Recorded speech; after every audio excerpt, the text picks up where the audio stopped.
Hi guys, আসসালামু আলাইকুম। আমার প্রথমে আমার সালাম নেবেন। আশা করি আপনারা সবাই ভালো আছেন, আমিও ভালো আছি আলহামদুলিল্লাহ।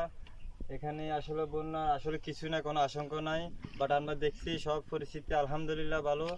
তো আপনারা সবাই দোয়া করবেন। আশা করি বন্যার অবস্থা তেমন ভালো না, সরি তেমন খারাপ না, তেমন খারাপ না, মোটামুটি আমাদের এলাকায় এখনো ঠিক আছে। অবস্থা ভালো না। এখন আমরা আছি কুমিল্লা জেলা সদ্দারাম থানা সিউরা ইউনিয়ন মন্তলির মাঝামাঝি।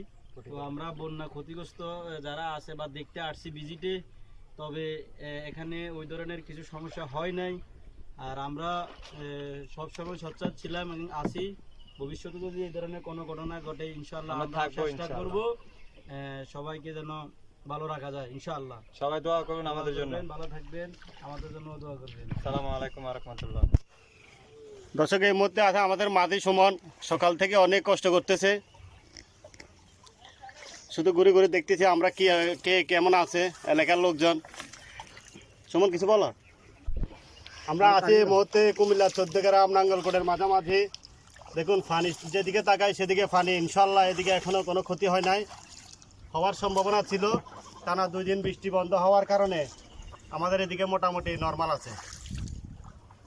সবাই দোয়া করবেন আমাদের জন্য ইনশাল্লাহ, আমরা যেন দ্বিতীয়বার বন্যা কবলিত না পড়ি। কারণ গত বন্যার গা এখনও আমাদেরকে শুকা নাই। এই বন্যা যেন আমরা না পড়ি। আর যারা এই মুহূর্তে বন্যার মধ্যে আছে, ফেনী, নোয়াখালী, সবাই দোয়া করবেন আল্লাহ যেন তাদের সবাইকে সুস্থ রাখে, হেফাজতে রাখে, ক্ষতি যেন না হয় তারা।